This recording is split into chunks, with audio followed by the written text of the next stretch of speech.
Sobat Islampedia, bayangkan, di akhir zaman ketika dunia sedang porak-poranda dengan peperangan dan kekalutan, pemimpin-pemimpin tidak adil dan zolim menguasai penduduk bumi, hingga kekeringan dan kesulitan pangan menyelimuti manusia. Kelak akan datang pasukan berpanji hitam yang dijanjikan membawa keadilan dan kedamaian bagi umat manusia. At-Tirmizi dari Abu Hurairah meriwayatkan, pasukan berpanji hitam akan datang dari timur. Tidak akan ada yang menghalangi mereka keluar dari wilayah Khorasan hingga mengibarkan panji-panji hitam di wilayah Yerusalem. Syekh Mahir Ahmad Asy-Syufi dalam bukunya Tanda-Tanda Kiamat Besar mengutip Ibnu Katsir yang menyebutkan bahwa warna panji tersebut hitam pekat mirip seperti panji Rasulullah SAW. Dan di tengah benderanya bertuliskan kalimat tauhid, La ilaha illallah dalam tulisan Arab. Pasukan tersebut akan membersamai kaum muslimin dan pemimpinnya adalah pemimpin terbaik, ialah Imam Al-Mahdi. Mereka mendampingi Imam Mahdi dan turut terlibat dalam pembebasan Jazirah Arab. Disebutkan dalam hadis riwayat Ibnu Majah bahwa Rasulullah SAW bersabda, kemudian muncullah bendera-bendera hitam dari arah timur. Lantas mereka memerangi kaum dengan suatu peperangan yang belum pernah dialami oleh kaum sebelummu. Maka jika kamu melihatnya, berbaiatlah walaupun dengan merangkak di atas salju, karena dia adalah Khalifah Allah Al-Mahdi.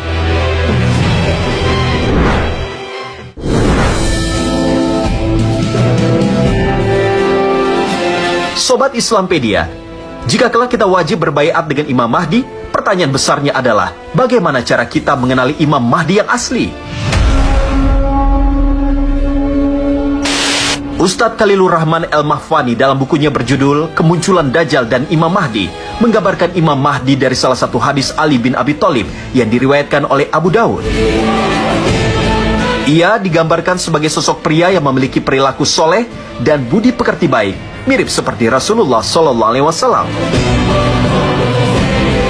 Riwayat lain menyebut Imam Mahdi adalah sosok yang bisa dikenali secara fisik karena ia berasal dari anak cucu keturunan Nabi Muhammad SAW. Dari Ibnu Mas'ud, Rasulullah SAW bersabda, dia berasal dari keluargaku. Namanya yaitu Muhammad, sama dengan namaku. Nama ayahnya yaitu Abdullah, pun sama dengan nama ayahku. Hadis riwayat Abu Daud. Penulis kitab Al-Hilya Al-Bashar, Abdul Razak Al-Bitar mengatakan, sebelum dibaiat sebagai Imam Mahdi, ia sama sekali tidak mengetahui bahwa dirinya adalah Al-Mahdi.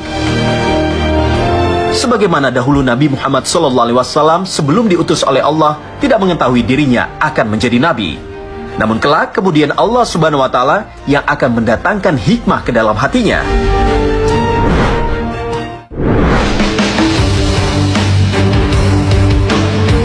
Sobat Islampedia, Imam Al-Mahdi sebenarnya adalah sebuah gelar yang diberikan kepada seorang pemimpin umat di akhir zaman. Secara bahasa, kata imam berarti pemimpin, sedangkan Mahdi berarti orang yang mendapat petunjuk. Sementara berdasarkan hadis, nama aslinya adalah Muhammad bin Abdullah. Ia adalah seorang muslim biasa yang dipilih oleh Allah sebagai khalifah umat Islam untuk menghancurkan semua kezaliman dan menegakkan kembali syariat sebagaimana ajaran yang dibawa oleh Rasulullah SAW. Setelah dibaiat sebagai khalifah, keadilan akan kembali tegak di muka bumi sebelum datangnya hari kiamat. Riwayat dari Imam Muslim dan Ahmad bahkan mengatakan, kelak Imam Mahdi sebagai pemimpin yang jujur dan adil akan melimpahkan harta kekayaannya untuk kemajuan umat. Lantas, di manakah lokasi pembaiatan Imam Mahdi? Riwayat mengatakan bahwa letaknya berada di Baitul Haram, yaitu Ka'bah di kota Mekah.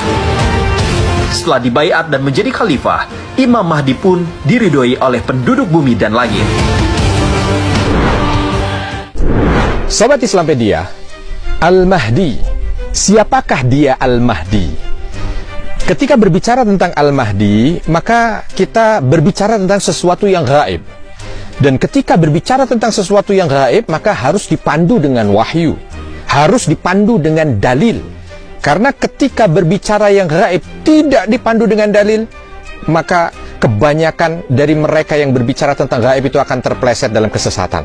Dan ketika berbicara tentang Al-Mahdi, ada beberapa hadis yang disampaikan dari Nabi SAW. Di antaranya ketika Abdullah bin Mas'ud dalam hadis yang diriwayatkan Tirmidzi menceritakan, Nabi SAW bersabda, tidak akan hancur umat ini sampai datang dari keturunanku. Dalam riwayat yang lain diriwayatkan dari hadis yang diriwayatkan dari Abu Dawud, bahwa Al-Mahdi ini disampaikan oleh Nabi SAW memiliki ciri secara fisik. Cirinya adalah dahinya lebar, hidungnya mancung. Nah, kalau dilihat dari sini, maka kita bisa lihat seolah ada isyarat dari hadis yang pertama bahwa Al-Mahdi ini datang di akhir zaman. Oleh karena itu di antara ulama memasukkan Al-Mahdi ini sebagai bahagian daripada tanda kiamat. Lalu kalau kita lihat, beliau Al-Mahdi ini adalah manusia, bukan golongan malaikat, bukan golongan makhluk lain, manusia. Dan di antara hadis yang lain juga diriwayatkan, di antaranya yang diriwayatkan dari Tirmidzi juga, bahwa nanti di akhir zaman manusia akan hidup dalam segala baik, segala macam bentuk kebaikan. Bumi akan mengeluarkan tumbuhan yang bagus-bagus, manusia dalam kondisi baik. Yang sebelumnya bumi dipenuhi dengan kesesatan, bumi dipenuhi dengan kezoliman, bumi dipenuhi dengan kesulitan. Dan ternyata masa kebaikan itu di saat Al-Mahdi ini hadir. Sobat Islampedia, kisah kedatangan Imam Mahdi tidak hanya mengandung kisah keadilan dan kemakmuran, tetapi juga kisah patriotisme dan heroisme. Bayangkan saja, suatu saat nanti di saat kebenaran dan kesalahan tampak sangat samar, batas antara yang baik dan buruk sudah begitu kabur. Kita sebagai manusia diminta untuk memilih antara berbaiat dengan Al-Mahdi atau terjerumus pada pengikut Al-Masih Ad-Dajjal. Pertempuran akhir zaman atau biasa disebut Armageddon juga menjadi salah satu tanda kedatangan Imam Mahdi. Dalam hadis disebutkan, Amak dan Dabik kelak akan menjadi tempat berlangsungnya peperangan akhir zaman itu. Saat itu, pasukan Muslim akan bertempur melawan kaum yang disebut sebagai Rum atau Romawi. Meski begitu, tidak diketahui secara pasti apakah Romawi yang dimaksud benar-benar bangsa Roma yang kini menjadi negara Italia, ataukah sebuah kiasan untuk menggambarkan dominasi kaum Barat di akhir zaman kelak. Lantas, di manakah letak Amak dan Dabik yang dimaksud?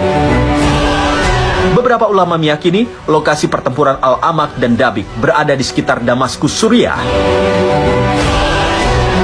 Hadis tentang pertempuran ini diriwayatkan oleh Imam Muslim dari Abu Hurairah radhiyallahu anhu. Rasulullah sallallahu alaihi wasallam bersabda, "Tidak akan terjadi hari kiamat hingga bangsa Romawi turun ke medan perang di suatu tempat bernama Amak atau Dabik, sehingga ada sekelompok pasukan dari Madinah yang keluar menghadapi mereka. Mereka adalah sebaik-baik penduduk bumi ketika itu."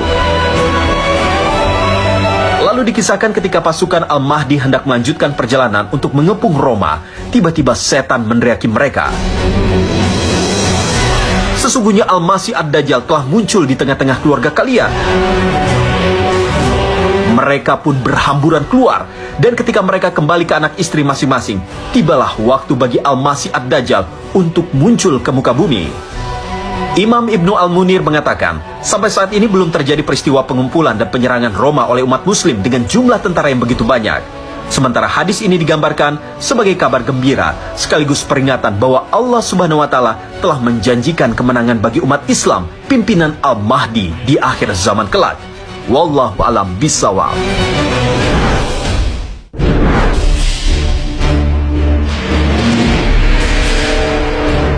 Sobat Islampedia, lalu masa apa yang akan menjadi pertanda bagi datangnya Imam Mahdi?